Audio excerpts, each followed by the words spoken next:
Hi, Amajot here, your resilience and transformation coach, helping you to prevent and recover from burnout. And it's completely possible because I did it.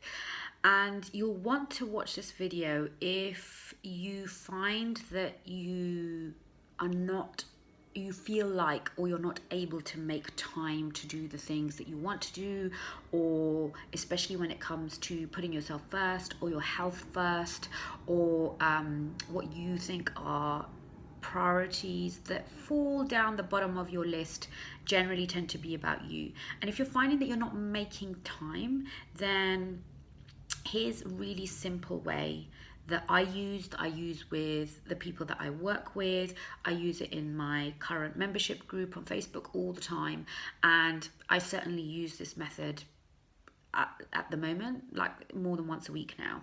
And it's about being aware of what you're not doing. It always comes back to awareness, which I talk about a lot. If you're not aware of something, then you can't do something about it.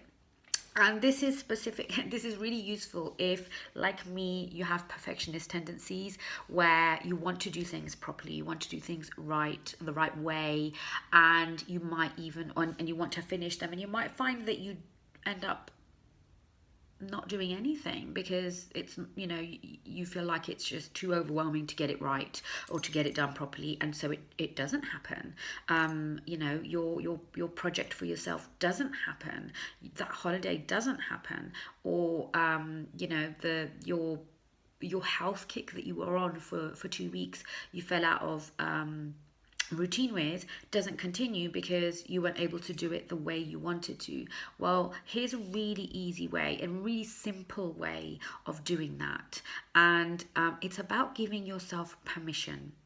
And let me give you an example about how this I realized this morning how this was relevant for me was, even though I'm already using this, and then you can use this for anything, whether it's your work life, whether it's your home life, whether it's your health, your priorities, your goals at work, wanting to do things that are on your wish list or your desires list that don't quite happen, and you kind of they're there every year. So I've been given, so here's my example, is my physiotherapist gave me some neck exercises to do because my neck's been a little bit stiff, and I have, all intents and purposes, want to do those stretches because I know once I'm given those things, they'll make me feel better, and I'm quite good at doing those. And what I found in the last week was, and she'd asked me to do them once, up to 3 times a day, but with a hot water bottle. So spending 20 minutes with a hot water bottle and then doing these stretches because it'd be easier for the neck when it's warmer. And what I found was that I'd had such a busy full week that it didn't happen every day, and I'd kind of started working into a rhythm. So I would do it when I get out the shower, when the skin is warm, and I was doing that. And what I realized this morning is that those stretches are 20 seconds each. I'm holding them for 20 seconds, and that's not even a minute and a half in total. Less than 2 minutes. And I was like, wow, I can find 2 minutes in a day. Like, what's going on here? And this comes up for people a lot when I'm asking them, when we're working together on especially resilience techniques where we're creating a rhythm every day, and I ask them to do this work for 5 minutes a day, not the stretching, but the work that we do. And this is useful if you think you haven't got 5 minutes in a day, or you haven't got X amount of minutes in a day. And I was like, wow, I can find 20 seconds, or less than 2 minutes in total. And what I realized was I was trying to do it properly. So there's two things here. One, I was trying to do it properly, which was make sure I had the hot water bottle, make sure I had 20 minutes of heat, and then so I wasn't doing it. And actually what I realized was I can still do this my way. It's better than doing nothing. And that was to do the stretches.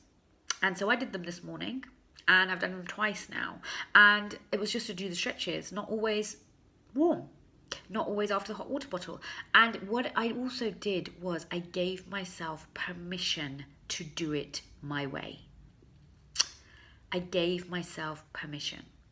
And this is it's so obvious, and authors like Brené Brown and Elizabeth Gilbert will talk about this, about giving yourself permission and the power of allowing yourself to do it. So allowing yourself to do something and allowing yourself to do it your way. And so I want you to, and so I gave myself permission to do these stretches my way. And that's what I needed to do. So my question to you is this: what do you want to and need to give yourself permission for this week? Is it to have 5 minutes for yourself and then putting those in the diary?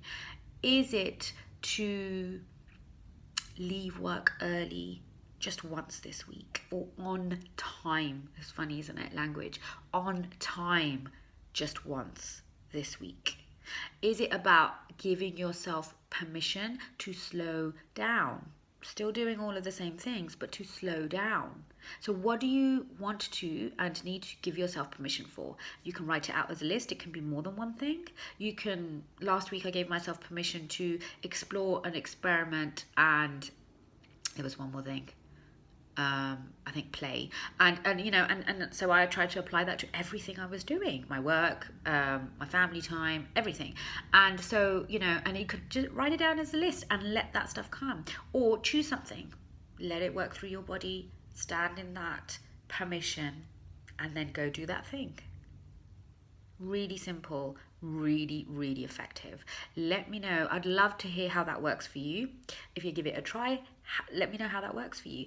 And also, if you find yourself giving yourself a hard time, which also takes up a lot of time that you then don't get to use for other things, because when you're doing stuff in your head up here, it's still using time. And so if you find yourself giving yourself a hard time, then you'll want to join my free webinar that I'm running tomorrow evening, Wednesday the 14th of March. There's a replay available for a short time, and it's how you can let go of giving yourself a hard time. Join me there. See you soon. Bye.